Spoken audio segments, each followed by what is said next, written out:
Cool. How's that?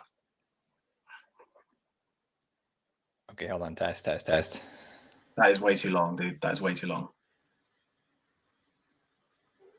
Well, I don't hear anything. Anything at all? You can't hear me at all? No, I can hear you. There's no reverb. There's no delay. Echo. Okay, that's great. That's good. I think that's a good thing, right? Yeah, it's good. Yeah. Okay, cool. All right. Anyway, where were we? Cool. Yeah, so I had a selection of backgrounds for you there. I think this one's pretty cool. I like the look of that. Yeah, I think the wavy one was a bit American looking. I always associate the wave aesthetic with the US for some reason. Why is that? Is that because you've watched too many movies, or? Yeah, there's just too many movies with a fucking American flag going. Patriotic, you know.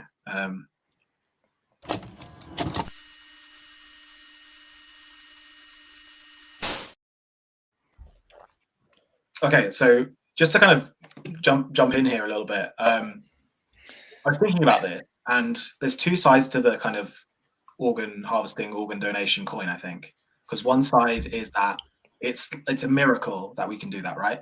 It's an absolute miracle. But on the other hand, it opens you up to sort of instrumentalizations of people's body parts as if they're like parts of a machine. Yeah, definitely. It's like that. I'm getting used to the background.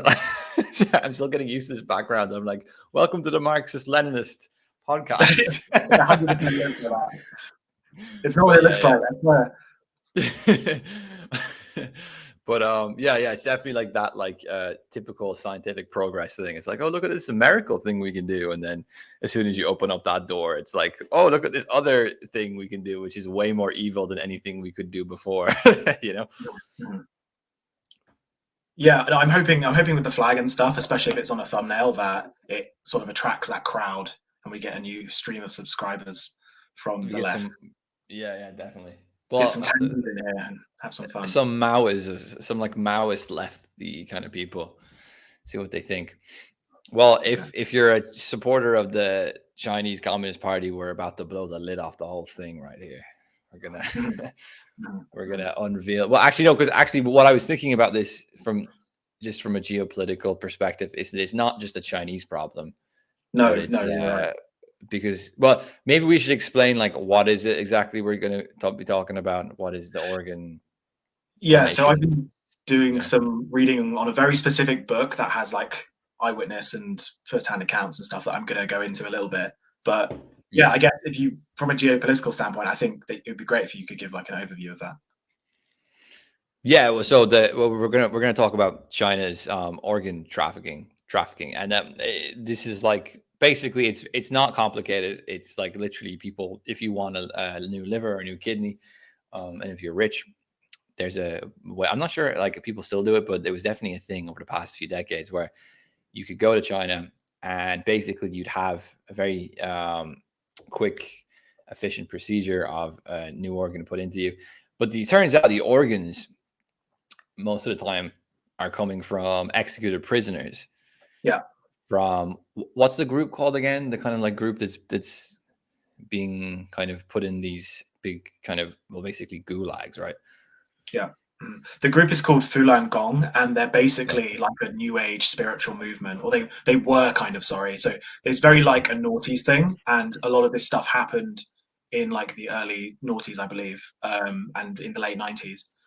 Basically, because they're a religious sect, they're viewed by the CCP, the state in China, as enemies of the state.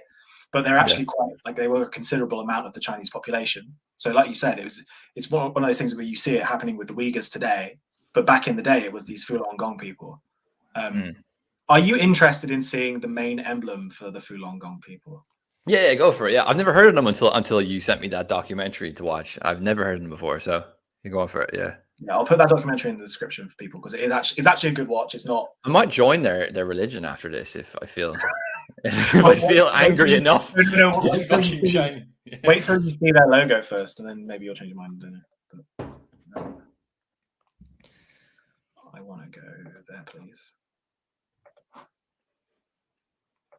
This one.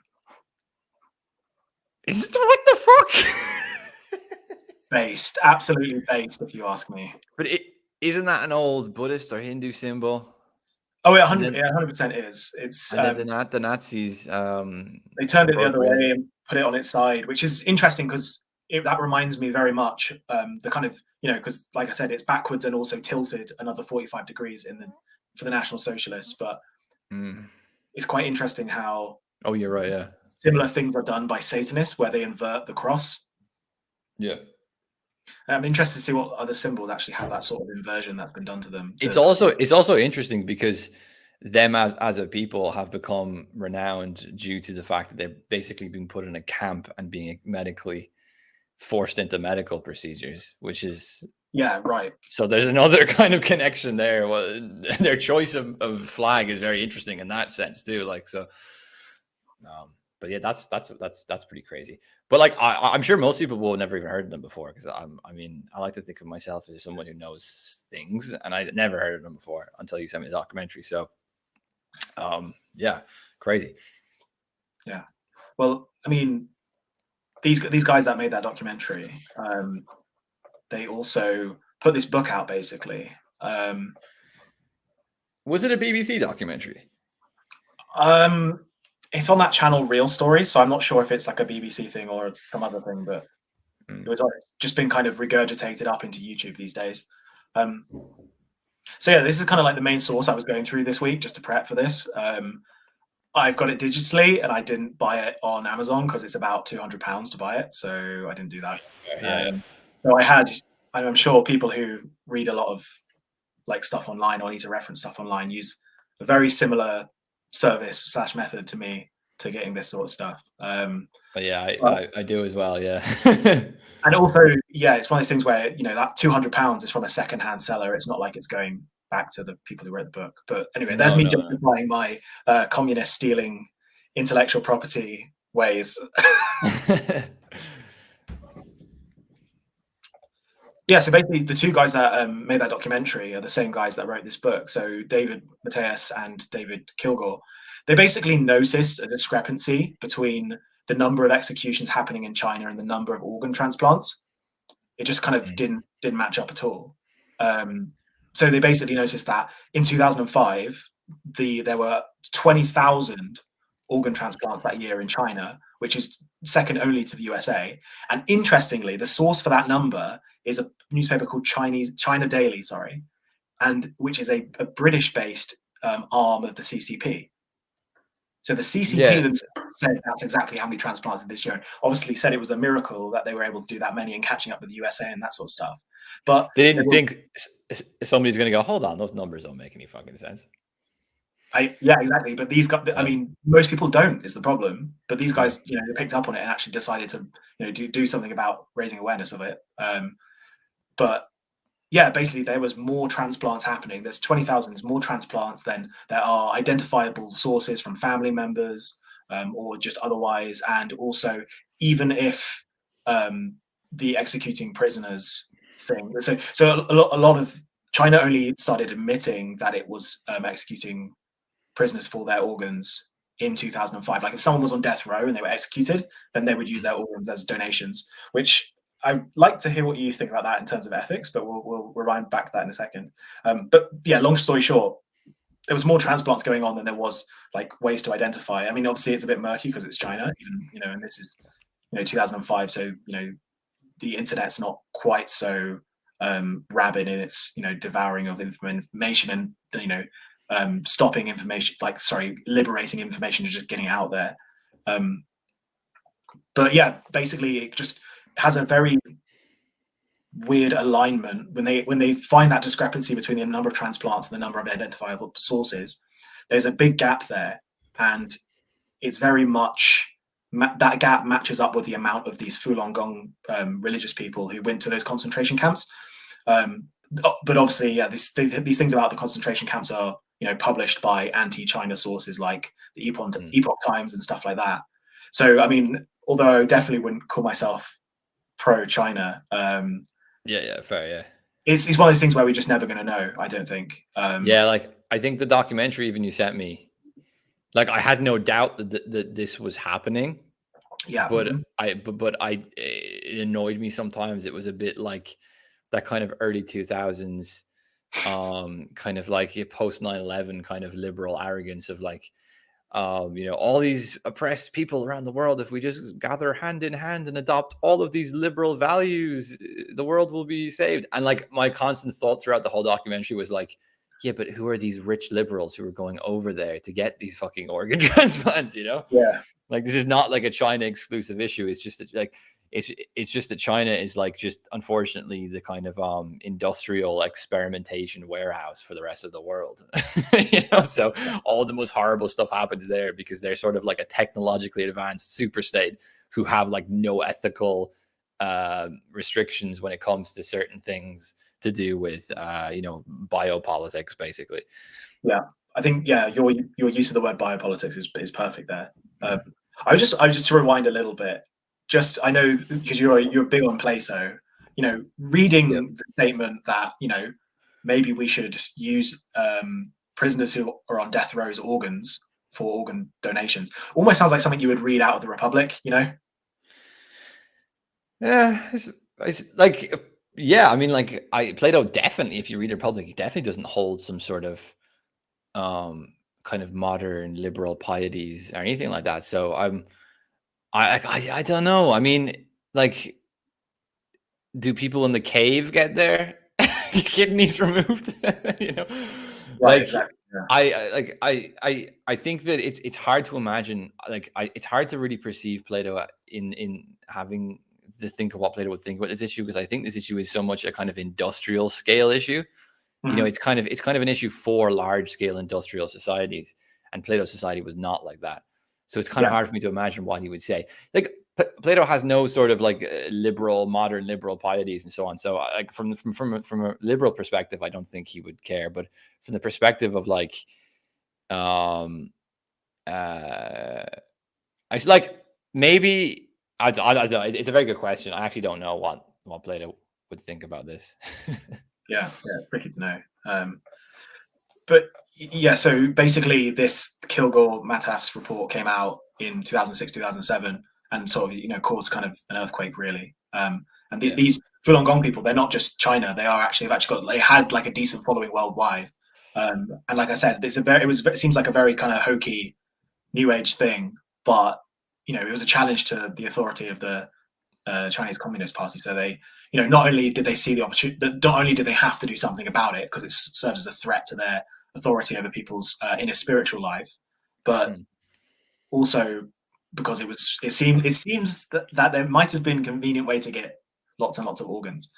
Mm. So I just want to go to somewhere in this book which I think kind of drives home the weird things. Some of the weird things that was happening to these Falun Gong prisoners. This is kind of a description of the tests they had to go through in these camps, and on a daily basis. Like usually when you imagine these sorts of camps, you think that people are being completely neglected by any sort of like healthcare processes and all that sort of stuff, which they definitely would have been. But the fact that they were doing all this all these tests and stuff, just you know leans in the direction of this being something a bit more nefarious. So yeah, I just want to read these first two paragraphs here. So like you're saying, sorry, like there was a lot of testing of them, like which would indicate that they're being groomed basically as organ donors, not like, oh, we happen to execute someone, so therefore we're going to use their organs. It's like the testing shows that it's pre-planned. Is that what you're saying? Yeah, I mean, because to do an Yeah. organ transplant, you need to know that someone doesn't have certain diseases. Yeah. You need to check they've got a compatible blood type, all these sorts of things. I'm not an expert on that stuff, but those two things stand to reason that you would need to test those things. Yeah, fair. I'm just going to read here from page 50 because it expands on that and gives very specific detail about what that actually entailed. Falun Gong practitioners in detention are systematically subject to blood tests and organ examinations. Other prisoners who are not practitioners sitting side by side with practitioners are not tested. This differential testing occurred in labor camps, prisons, and detention centers. We have heard such a large number of testimonials concerning it that this differential testing exists beyond a shadow of a doubt. The tests and examinations happen where the prisoners are held at labor camps, prisons, or detention centers. The practitioners themselves are not told the reason for the testing and examination. It is unlikely that the testing and examination serve a health purpose. For one thing, it is unnecessary to conduct blood tests and organ examinations systematically simply as health precaution. Like normally, you wouldn't have that sort of stuff done every day, even if you were really ill, basically.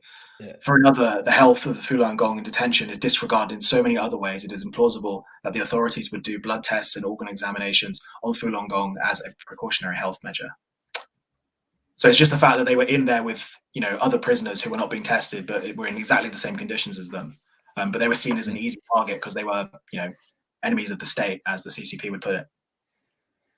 Yeah, and like, it wasn't the other weird thing about this too was that like because of their faith, they don't drink or take drugs or smoke, so they were generally Very healthy, yeah. Were unhealthy. So like they were oddly targeted actually because they were healthy, which is kind of fucked up.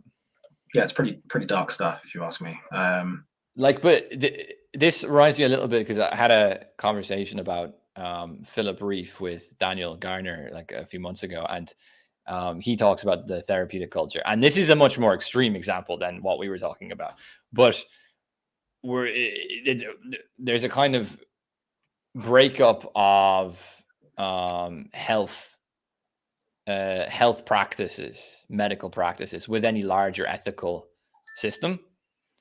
So like, so for example, like Western medicine has things like what do they call it? The Hippocratic Oath. Yeah. So there's like these sort of like ethical codes which conduct medical practice. And I think that what you're seeing, and I think people like Ivan Illich kind of were onto this back in like the 70s, and Reef was writing around the same time. Some sort of like industrial societies have like lost any sort of ethical guidance for their medical habits and medical practices, and like there's kind of an ambiguity of what health really means anymore. You know, there's a sort of I suppose like health always has an end to it, right? So yeah, so I would see this as like just a part of that massive basically breakup of science and scientific practice with any sort of ethical, because you know in the Enlightenment all of our scientific practices had a kind of it were encompassed within a ideal kind of civil and ethical order, and like that's kind of coming apart, I think, or already come apart completely, and like it kind of reminds me of like COVID in a lot of the ways that like, why are we testing people? Is this really for people's health? What the hell is going on? You know, like, you know, it's kind of weird, like collection of data, biodata, and it's like, what, you know, very mysterious stuff. And yeah, I would see this as an earlier expression of things we're now seeing in the West. I would think I would probably argue against that. I think that the West had a unique ethical sort of substructure that grew up around Christianity specifically, and I think the East just it never really had that, and whenever it got that, it was only from the West exporting itself. And I think what you're talking about is partially right, because in effect there is sort of a decline now for Western culture, at least, because like you said, these things have become like that sort of Christian hangover is becoming less apparent, and it's going to be like completely non-existent in the East because it's only been there for a short time. Yeah, that's kind of what I would say about that. Yeah, no, I would agree with that. But I just think that those old Christian morals and boundaries, I think, are falling apart here as well. Which is why, like, we're looking at countries like China with, you know, and we're not talking about this kind of stuff, and we're not criticizing it. You know, like we'll complain about like Afghan women not being able to play, not be able to go bowling or something, but we're not gonna talk about fucking gulag liver industries, like, because we're kind of, you know, like going out curiously looking at this stuff to see what what benefit it might have for us. And one of those benefits obviously is just like very rich sick people who want a fucking new liver. So yeah, I guess just to bring this back to the fact that I'm using like one source here or maybe a couple of other sources like from newspapers and stuff, it's really tricky to say for sure like what exactly happened and what numbers there were. This is just like true of history basically of all time. Like it's difficult to know the exact numbers who died in certain wars and that sort of thing. And basically, I am but on the other hand, I am a strong believer of like there's no smoke without fire, right? And like what kind of is the most troubling thing is that what is in this report at best it's everything that is going on, but at worst it's like the surface. Like there could be a lot more that we don't know is going on, right? Yeah, I mean, like some of the descriptions in the documentaries were horrific because isn't it a bit like, with certain animals, like the way you kill them or the way you how long between killing them and eating them affects the taste of the meat. Hmm. Wasn't there something like that to do with like, you couldn't, like they were basically taking the organs out of people. This is at least a few people were describing it. I don't know if it's true or not, but they were taking organs from people like while they were alive, basically. Yeah. Mm-hmm. Like they weren't even like, we're going to execute you and we're going to get, and then when the bodies, they were going to, like, literally they were taking the organs out of them while they were sitting there on the hospital bed. But Raymond, let's think about this in a like utilitarian way. Like if you were getting an organ transplant and looking at it in a utilitarian way, then you would want the freshest organs, right? Yeah, exactly. Yeah. And that would come from the literally alive person. Yep. Yeah, no, yeah. From a very vulgar utilitarian perspective, it makes sense. Yeah. But you have to be quite disturbed to kind of ethically think that would be okay. Considering, like at least if you're getting executed, at least the death is quick, right? Where if you're literally having organs ripped from your body while you're alive, that's, it's a brutal way to die. Right. Yeah. It's almost, yeah. It's like Aztecs. It's like the Aztecs would rip the heart out on the pyramid, and they would throw the heart down the pyramid. That was one thing I was going to bring up actually a bit later on. We can come back to it. Yeah, no, I think it's interesting. We can get into it now because I mean the parallels between organ donation and like human sacrifice, or at least the logic behind human sacrifice. Like the Aztec cultures, like they think that they would think that certain things would happen in the weather if there were certain sacrifices that made. Other like animist sort of religions, they think, and this is quite common in Africa, I believe, among their like animism like religions, that there's certain parts of certain people, like if you eat a smart man's brain, you get his like intelligence according to that like belief basically. And it's interesting how those are sacrifices for some sort of effect or health, even from like those sort of more archaic perspectives. But when it comes to the modern medicine, it's still got the religious substructure of like a human sacrifice that's being done to cause some sort of effect, or unnaturally prolong someone's life, or unnaturally make them superior in some way, which I think is how it starts with organ donation, but then it gets to organ augmentation, right? Just to kind of bring up a more Landian like cybernetic point there. Well, yeah, because like the transplant means the power to move one person's like inner biological capacity from one to another, right? So you're like moving it. So like in that sense, it would fit like, if you eat a man's brain, you get his intelligence. Like there's a sort of, that would be a sort of like superstitious kind of form of like alchemy or something, like where you're trying to like, or like, like shape shifting, where people think I can channel the inner beast of another animal. They can like look at another animal and they can say, I can like channel the characteristics and power of that animal and like put it within myself and use it. Just like we build planes to mimic birds, right? Like there's a sort of transmutational kind of theme within technology as well, like trying to take characteristics of something which is biologically other and distinct and give it to yourself, and that kind of fits the cybernetic model because cybernetics would often be about like, well, how do you make a human jump as high as a, fucking whatever animal and swim underwater and all this kind of stuff. Yeah, there's a weird parallel there because it seems like it's to do with desire, right? Because I think humans have always seen birds flying through the sky so effortlessly seeming.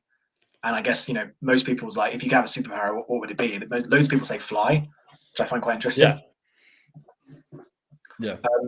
So just to move on to another section here, I just wanted to read this because it makes it really clear about how, even though they're ostentatiously the Chinese Communist Party, they're for the people or whatever, I just think that this short section gives an idea of the sort of people who are the beneficiaries of these sort of organ harvesting procedures. So this is on page 59 for anyone who wants to read the book. Some would-be recipients come to China with their own supporting medical personnel from their home countries. Neither accompanying friends nor relatives nor even medical personnel are allowed entry into the operating theatre.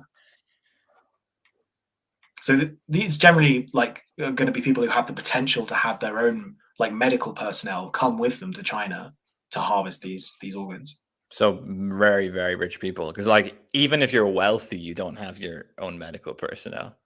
You have to be pretty rich to have like a doctor fly with you to a different country. This is what I'm saying about no smoke without fire, yeah, because I can name a bunch of a handful of people who are in the news all the time and are billionaires, and they are probably able to afford that first part, but also the fact that no one's allowed entry or know that they're probably got the capital to be able to do all that and keep it quiet. Yeah. So it's very, very vampiric in that way, I think. Oh yeah, no, very vampiric, and it kind of makes sense. How does a lot of very rich people live well into their 90s, and they seem weirdly functional. If you're an ordinary person, I had a grandparent live until 94 or something it was, and but the last 5 years of their life they were just not very functional, but you see people who are like the Queen, for example, right? It's how is she, she's functional all the way up until she was 100 and whatever age she was. Well, I mean, we're flying the red flag here. It's because she hasn't worked a day in her life, surely. True, but I still think nature takes its toll, even if you haven't worked a day in your life. That might actually even be bad for you to not work as much, because that you kind of get lack of stimulation can be just as bad for you as overstimulation. So, but I would imagine that she would quite easily be able to arrange an old organ from, you know what I mean, in the post from from the biopolitical gulag over there. It wouldn't be unimaginable that someone of her status and wealth would be able to arrange such a thing, or anyone else who's a CEO of a company, or it's a really I want to do a couple of putting yourself in those sort of shoe situations tonight, but it's really weird to imagine what if you had that level of power where you could just click your fingers and then you get a heart delivered to you and then put inside of you, or you've just got that level of FU money that you can go and just request anything. There's almost no limit to what you could do with power or money, right? Yeah, 100%. I mean, the more once the technology becomes efficient enough that they can do this, and if they had a way of storing the heart or the kidney and ship it over to a different country, and if you're very, very rich as well, you could have that shipped not in the post, but you could have that shipped on a private jet or something, you know what I mean? There's nothing stopping it other than an ethical boundary. It's the only thing stopping it is an ethical boundary. Mm-hmm. Geography doesn't stop it. Science doesn't stop it. Medical knowledge doesn't stop it. All the things in the past which stop things which are pretty evil, we no longer have those. Mm-hmm. It wouldn't matter how wealthy and powerful you were. If you were, in the 1400s, you just couldn't do this. No one in the world could do this. Mm. But they tried to do all sorts of wacky shit with alchemy and that. Oh yeah, yeah. It wasn't going to go anywhere. One thing that I think this obviously like this report here and this book are like, great as like whistleblower documents, but I feel like the two chaps, Kilgore and Matas, who wrote it, because they're in the documentary I'm going to put in the description. Like, I think at one point one of them says that these things are unimaginable to most human beings, is the way he puts it, and I'm not entirely sure that's true. I think that it's unimaginable to most Westerners for the reasons that we talked about at the beginning of this conversation. But I don't think that's true universally across the world. And I feel that's, this is a little bit off topic, but I feel like that's a mistake that just liberals and neoliberalism in general make all the time. Yeah, definitely. They kind of perceive their own values as being universal throughout the whole world, and everyone thinks like them, and so on. Or everyone will at least will begin to think like them sooner or later, or they're on their way to thinking like them, and so on. But like I would imagine there's even people in the West, increasingly so, who don't actually really have the kind of ethical principles that we think that they do. I mean, and again, the lockdowns were, for me, a big revelation of like, oh, we're not that liberal really at the end of the day, are we? No. So I mean, we're definitely more liberal than other parts of the world and so on, but like, to what extent do we ourselves even have these because like it would seem to me like, again, to kind of give it a geopolitical spin as well, like the whole war on terror came home in the form of a kind of surveillance state. Mhm. So the investment or the turning a blind eye to or the effort to export liberal values to countries like China could actually end up coming home in, like once you open up that kind of network through globalization, you might export some liberal values to them, sure, but you also might end up importing some very illiberal values at the same time. And like this can probably happen without even people realizing what's going on, because because we're looking at them and like going, like, what kind of model do they have for this and that, and how did they do this? Wow, they're so efficient the way they do this and the way they do that. Kind of globalization becomes a kind of giant thoughtless competition in like how efficient we can be with things in a very vulgar way, in a very thoughtless way. So it's not surprising.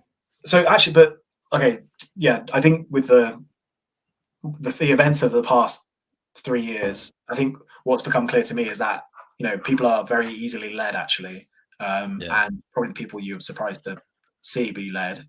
But I guess it kind of signaled who you can trust and who you can't. But one thing that when I was reading up on this subject that we're talking about tonight, I was kind of myself, I was wondering, because there was a part in the documentary where one of the doctors mentions that, this guy's going to China for a transplant, and they told him it was from a prisoner on death row, and he just assumed that to be the case, or he had a sort of selective hearing and only heard what he wanted to hear because he was dying. Like, I don't know about you, Raymond, but I'm not sure how I would act if I was potentially going to die or definitely going to die if I didn't go through that procedure. I'm not sure how I'd act. Yeah. I mean, like, I definitely think you could easily rationalize it and be like, well, look, this person is going to die. I have no control over what the government does to them, whether or not the guy's innocent, whether or not China should be executing anybody. He's going to die. So why shouldn't I take this organ? Like, I could imagine someone who's dying rationalizing it that way. But then there's the other question of like, but in general, like, that rationalization will also be affected by our relationship to death. And like, if we think, okay, well, we're going to die. And in this sense, we could be quite guilty as liberal Westerners, because we've developed a relationship to technology where we think that it can kind of indefinitely postpone death, and it can maybe even overcome death. If you look at like the real hardcore, like techno-gnostic, Ray Kurzweil, who can live in a computer, or like people who believe we're going to, invent drugs which can stop us aging, and so on and so forth. So it's like, I feel like if you're living in a society in which technology promises this to you, you're more likely to rationalize the use of it. Where if you live in a society which kind of teaches you, no, death is an inevitable part of life, and you will confront it one day. We all will. I feel like you're more likely to live in a way that when it happens, or if it happens, you're going to kind of be able to confront it with a bit more acceptance. Yeah, if that makes sense. Yeah, we've seen it. I think we've seen a lot of rationalization for lots of things, like people doing certain jobs, but because they call themselves effective altruists and they give a certain amount of their money to certain charities, they think that kind of absolves them in a weird sort of way that's very similar to indulgences in the Catholic Church. Yeah, it's very strange. Very, So this made me laugh, this part of the book, because literally what they did is they just called up a bunch of hospitals, called up a bunch of, like, if they could get, like, the number of a camp or something like this. This is literally what they called up. They just called up the hospitals and asked them, like, whose organs they were using, basically, and they actually got, like, some answers from that. So I found that quite funny. So this is on page 83. Caller N made calls to close to 40 hospitals in China, out of which 5 admitted to using Falun Gong practitioner organs, which is weird. Like, it's like, not. Who's answering the phone? Like, exactly. And how do they know? Like, this is the crazy thing. And it's like, well, it's almost like an open secret. I don't know. Well, that was the big thing about Nazi Germany, because like, and I don't know what's true here, but there was I remember there used to be discussion all the time about, like, Nazi Germany, and like, and did people know what was going on? Or, like, was the genocidal component to it extremely hidden, or did people just did everyone know? Like, was it no secret or not? So, I mean, it seems like it's possible that these things could just be open secrets, because in China it is looking like that is the case in China. Because I like the secretary of the hospital, I presume, is the one answering the phone. And like, how does she know? You can see the Falun Gong people being brought in. like, they got, like, the swastika T-shirt on or something like that. I don't know. Yeah. Yeah. So this is a next paragraph. So when calling hospitals, in some cases, N would ask for specific doctors and was able to speak to transplant doctors. N's style was to ask directly for the called parties if they use Falun Gong practitioners' organs. The typical response she got was that the caller did not expect this question at all, would pause for a while and think how to respond. After the pause, about 80% did not admit they'd used Falun Gong practitioners' organs. But 80% of those who did not admit to using Falun Gong practitioners' organs did admit that they used live bodies who were prisoners. Less than 10 people simply hung up the phone because they only heard the question about the Falun Gong practitioners. But that is fascinating to me, how, even though we're kind of surprised that those 5 hospitals just outright admitted to using a specific religious group as, organ, it's just parts. I don't know, people parts, basically. That when we in our post hoc rationalize liberal heads imagine, well, I'm going to go to China and pay for this transplant, but it's from someone who did a really bad thing and is going to be executed anyway. But the fact that they've just confirmed that they use live bodies for these organ transplants, even if that's like a criminal who's done a really terrible thing. I mean, maybe this is my cladistic Christianity or my Westerner speaking, but that's pretty horrific for me, I think. Human vivisection, a bit over the line for me, I think. Yeah, I mean that is going. Yeah, I mean, like, this person's probably a secretary, and they don't have high clearance code, so it's not even a, like, if you're like a state bureaucrat that has like super high state security clearance codes, and you kind of know what's going on.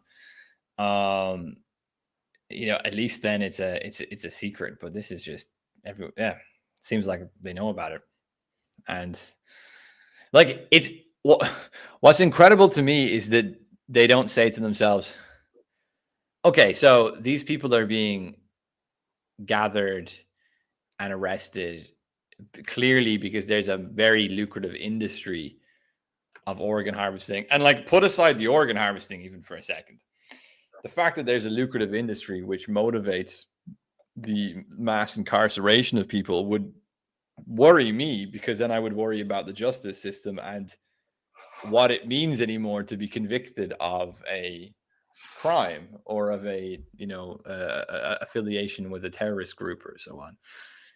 So like you have this alternative motive to round people up and arrest them for industry, and no one seems to kind of be going like could I be next, or could someone I know be next? How is this gonna,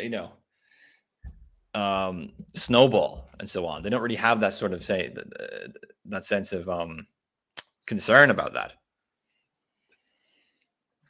Yeah, and just to finish up from the parts in the book I wanted to kind of get at, Yeah, because go it for is it. pretty shocking, but just this bit on page 95, which basically not only is it the fact that it took them until 2005 to admit that they were doing this with prisoners, but that they also kind of stretched the definition of what counts as a prisoner. So this is on page 95. It was only in 2005 that the government of China admitted to using the organs of prisoners sentenced to death and then executed, although the practice had been going on for many years. The regime has no barriers to prevent them marketing the organs of enemies of the state. And that's a direct quote, I guess. So Falun Gong definitely meet that description of the enemies of the state. And in fact, enemies of the state kind of subjective, and it's kind of based on temporal matters. It feels like enemies of the state is a signifier for whoever the bloody, whoever the hell the Communist Party wants it to be. Yeah, and I mean, like, if there's an industry being built off of basically prisoners being used for their organs, then once the what's their fucking name called again, the Falun Gong people go away, then it's going to be someone else, and once they go away, it's going to be someone else, and so on, because it's an industry. So like someone's going to fill that void, which is pretty insane. That void is being filled by people who are able to hire their own personal medical staff, for example. Yeah. But like another element I thought about this too is like, and like this is obviously quite a kind of Chinese example because it involves gulags and arrests and like political prisoners. But like an example you could use, which would maybe be more fitting for the Western kind of biopolitical situation, would be, when you have these industries surrounding medicine like this, and especially when they also bleed into mass incarceration and political contentions and so on, you start to wonder like how rational diagnostic authority is, right? Because like again with the lockdowns, it's like, are we diagnosing people with this disease even if they had it but it didn't kill them, just because that suits the political narrative or that suits the kind of corporate investments into certain technologies which are being bought and so on? So like the whole there's kind of a like all of this stuff to do with like the blatant misuse and corruption surrounding medicine. I think it really puts the whole like diagnostic authority of medical experts like so much into question here.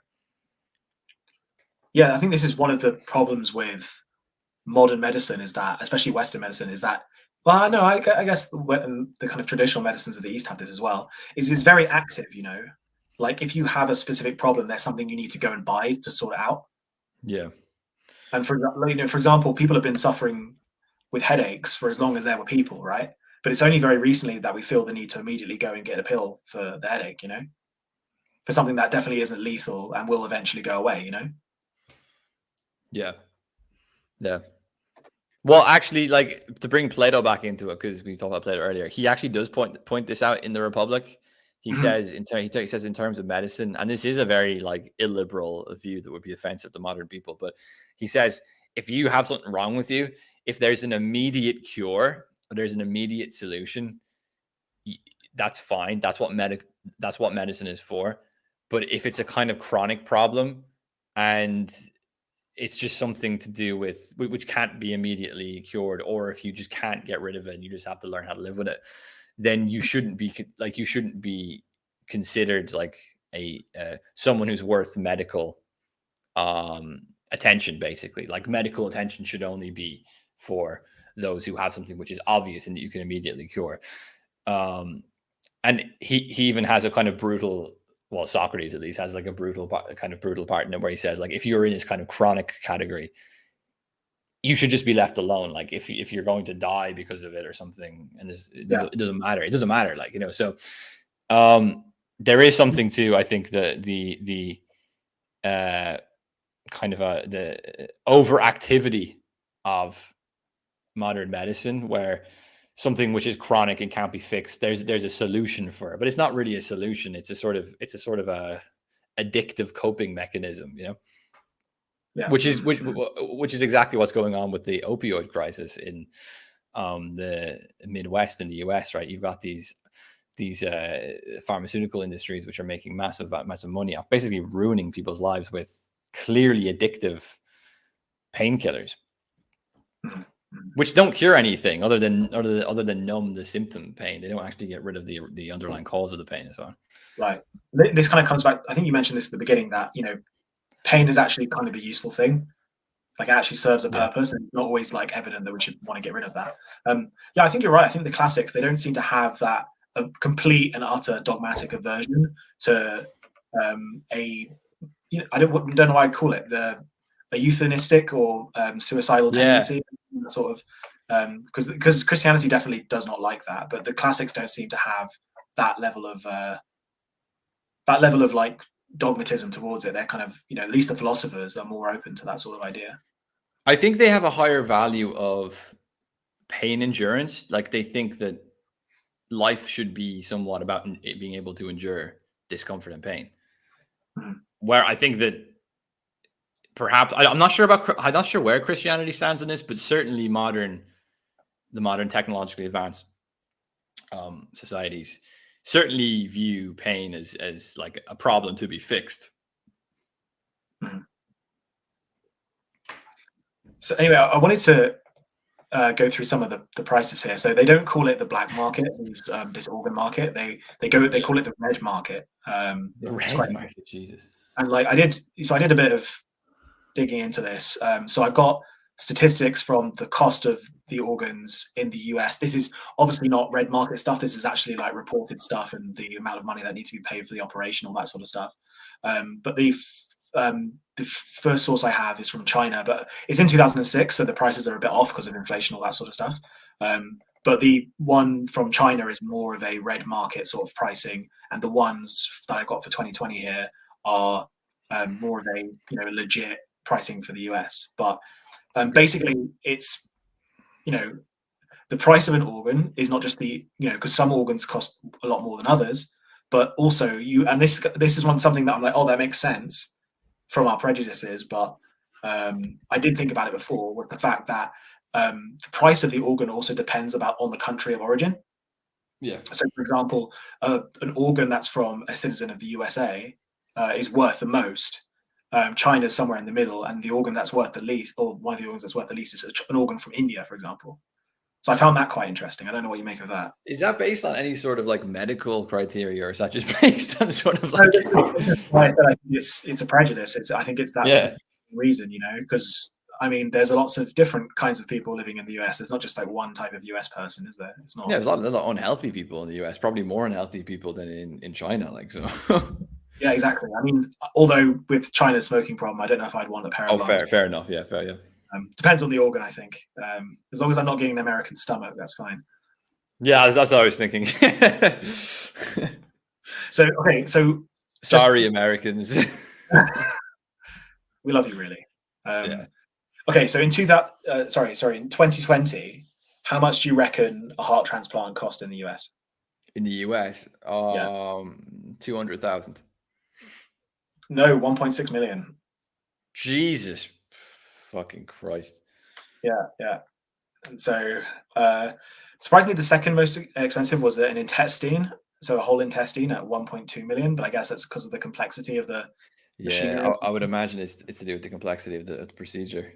Yeah. I guess you'd have to, because the intestine kind of wraps around your lower body in a way, doesn't it? So I don't know how. I think the intestine like has the spatial. If you like took it out and stretched it all out, it's like really long. It's like massive. It's like I don't know how long, but it's like you wouldn't think that would fit in a human body. So I would imagine it's a bit of a tricky procedure to get that out and like I can't even imagine. Yeah, I think it's not for me. I feel like taking it out is going to be very easy. It's just going to be like that. But I think Yeah, putting it putting back it in, in, yeah. Is a brain transplant a thing? Is that even a thing, or is that just like kind of Hollywood fiction? um, it depends if you're asking Sam the materialist or Sam the non-materialist. But Oh, here it's we not. go. Here, this is a real philosophical category now. But like, Yeah, it depends if is like I don't know is if it we a have to do it, right? but like, is it a medical procedure which is done at all? No, because it's not possible yet, is it? Oh, so okay, yeah, yeah. Like, I literally didn't know. I wasn't even trying to like speculate on like the metaphysical implications of it. I was just literally didn't know if it was a like a thing. Uh-huh. So But it could be soon. Sorry, go a on. small intestine can vary from 3 meters to 10.5 meters. So that's a lot of variation, but I guess there's a lot of variation among people, right? Yeah, and I mean, like 10.5 meters is actually very big. Like, so. Speak for yourself. Wait, so what's the large intestine then? So the large intestine is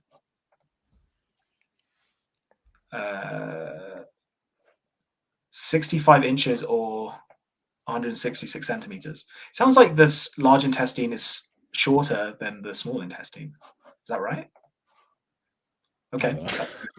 that's interesting. I guess yeah, I think the large one's more girthy. If that makes sense. Yeah, yeah, yeah. I think it's yeah. That makes sense. Yeah. We're learning so much today. It's great. So It's the third the most disturbing biology class in the world. yeah, I hope I'm not teaching that anytime soon.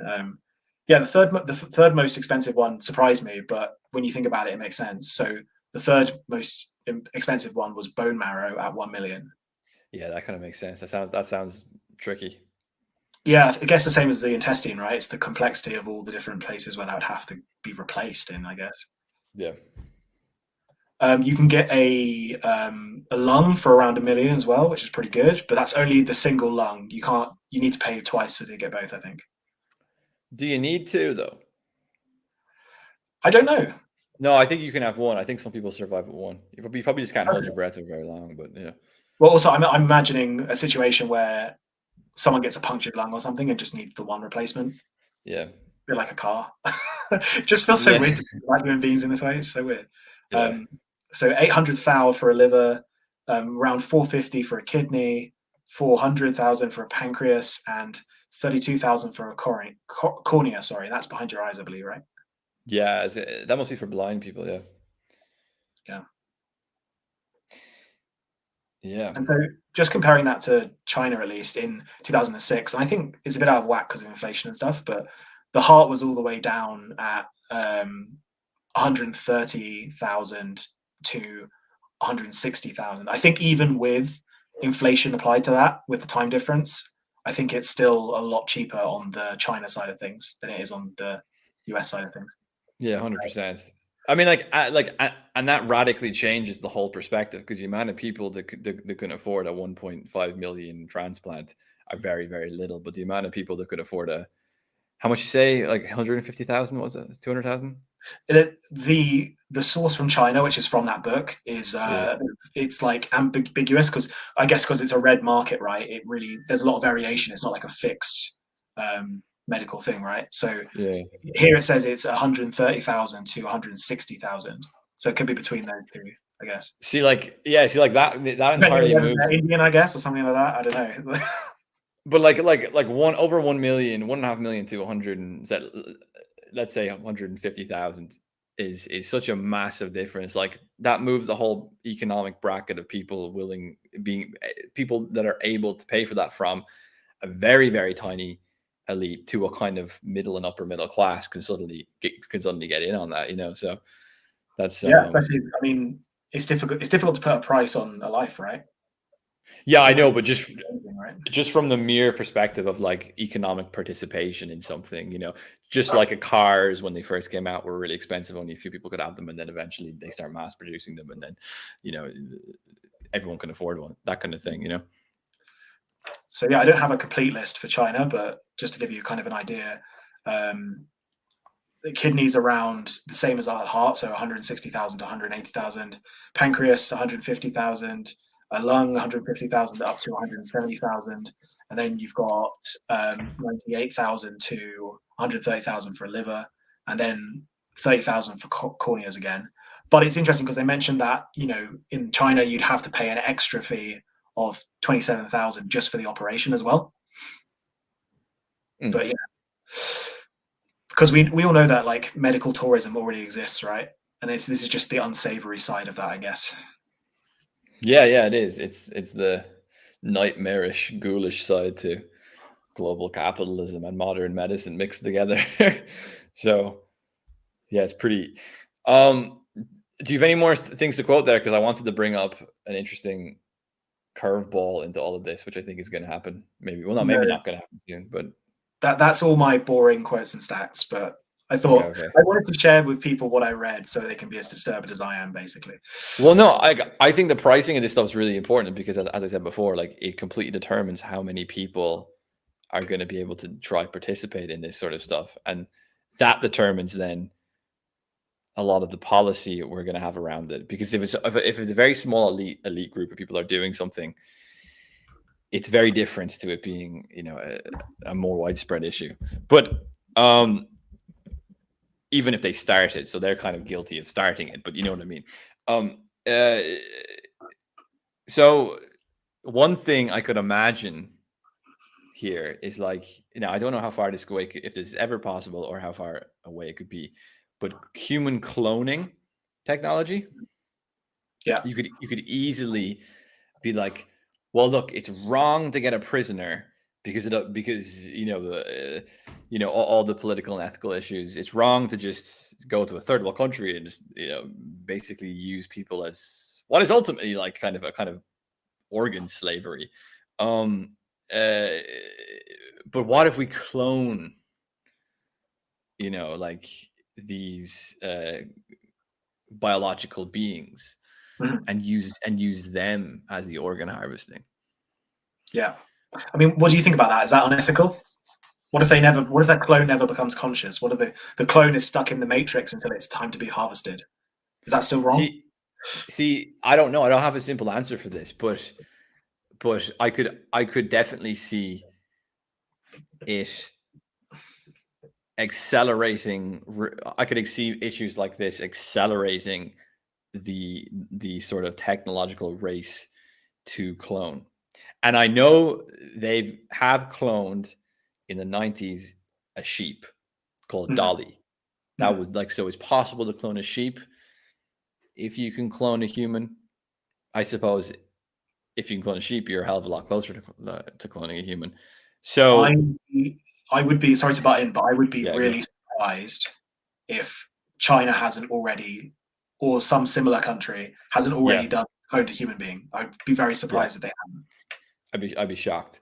And you know, like, I think the organ harvesting is an important point, because I think that could be like a sort of, you know, like we're talking about our kind of ethical, like, horror at the situation going on with these kind of organ harvesting gulags. But I do think if you go, oh, it's a clone, it's not so clear whether people will have the same ethical kind of resistance. I probably would, but I mean, I'm weird, so, but on average, I'm not so sure. Like I said earlier, I think people are more easily controlled than we think, and I think if the incentive structure is just right, then people's morals and ethics bend to fit the incentive structure. Yeah, I think that, and this is kind of something I've been talking about for a while in terms of like explicit values. The things that you say are much cheaper than implicit values, the things you do in your revealed preference. And ultimately, someone who is on like is terminally ill and has no chance of getting better without this organ transplant, they have to go to China in this, you know, this dodgy way to get that. Yeah. Their revealed preference in going there and doing that, although I have sympathy for the person who's in that situation, it is that's their revealed preference, and from a philosophical angle, that's their ethical judgment. Basically, that's their true ethical judgment, no matter what they say. Yeah, and I think it also comes back to like what we were saying earlier about people being unprepared. See, like I think the big problem with a lot of this stuff is just that like modern people, we're just unprepared to suffer. Mm. You know, we're like we don't think suffering is a part of human existence, Right, and and I we're have to also prepare scared for of that. death as well. I think. S- Say that again. I think we're also scared of death as well. Oh yeah, yeah. But I would imagine all human beings are kind of scared of death. Like, but our culture doesn't motivate us or insist even on any sort of preparation for that fear or any sort of encounter with that fear, which I feel like more traditional size societies had to, because it was just that death was just everywhere in their society. I mean, but we're not like, and I think modern medicine in particular, as like modern medicine as like an arm of the overall scientific um series of scientific revolutions, technological revolutions. Modern medicine, I think, it kind of makes this lack of preparation worse and worse because it promises us a solution. It's like, oh, you haven't prepared to suffer, you haven't prepared for death on a kind of spiritual level. Mhm. But that's okay because look, we can postpone this, you know? Mhm. So like you'll often see these stories of like, like some like 70 something year old who's got some terminal illness and they're rich and then they go through all these procedures and it's like you're buying yourself like 10 more years like max, and you're going through Yeah. all these horrific procedures, and you may be crossing huge ethical boundaries to get there too, if you're including this sort of this sort of organ harvesting stuff, and you Yeah. think to yourself like, is it worth it? Like, would it not be easier just to prepare for, like just to prepare ourselves for the inevitability of death, and then just kind of just confront it with some sort of dignity? But I find that like maybe the hardest thing to argue modern people should do. I think of all the things you were trying to convince people on a kind of mass social political scale to do, I think that would be one of the hardest things to get people to do today, would be to confront their fear of death. Yeah, You know? and I think that we're so blinded by our fear of death that we don't realize that. And this is definitely a Foucaultian point, but that at least we already spoke about the C word and all that sort of stuff. But there is a case to be made that very often, not just sometimes, that active medical treatment does more harm than good. And I think a lot of Yeah. people who go through these procedures actually end up knocking years off their lives in the long term, I think. Yeah, or at least reducing their quality of life drastically. So, um, I don't know if you have read Ivan Illich, but his book Medical Nemesis is a great supplement to this conversation because he basically predicts all this kind of stuff. Yeah, no, I haven't, but that's going to go on the reading list immediately, I think. Yeah, it's quite a shocking book actually, especially if you Yeah, read it kind of post C word. It's a shocking read. I think if you read it before that, I would have been like, this guy's smart, but he's a bit, he's a bit exaggerating here. Like now I'm like, nope, holy shit. yeah, yeah. So I want to close out on the both China and Russia's response to the Kilgore-Matas report, which is summarized in that book, but was also a public report that was sent out as well. Yeah. So, upon the release of the initial report on July 6, 2006, Chinese officials declared that China abides by World Health Organization principles that prohibit the sale of human organs without written consent from donors. They denounced the report as smears based on rumors and false allegations, and said that the Chinese government had already investigated the claims and found them without any merit. The report is now banned in Russia and China, so you can't own a copy of the report. And we all know that people ban things when they're untrue. You know, we all know that. Mm. Let's be honest. Yeah. Yeah. And also like it's interesting to think about where Russia would stand on this, because I definitely don't perceive Russia as like a country which is as kind of laissez-faire with technology. They're not they don't really have this kind of technological sort of, I don't know what to call it, technological arrogance Hmm. that that I think both Asia has, not India, China, China, Korea, Japan, and the West has. I think maybe the West has to a less extent. I think there's more traditionalism still in the West, particularly in Europe. Um, but I'm surprised. Like I wouldn't have thought Russia, but it's possible. Again, you have a lot of Russian oligarchs who use this service because the Russians hardly have a good history of gulags themselves. So, like, I'm not sure it would be it would entirely be 100% an ethical problem for them. So yeah, that would probably explain it. But yeah, I agree. So, comrades, I'm afraid we've come to the end of the broadcast tonight. It's been a pleasure. It's Schizo FM, broadcasting from the end of history, now and forever.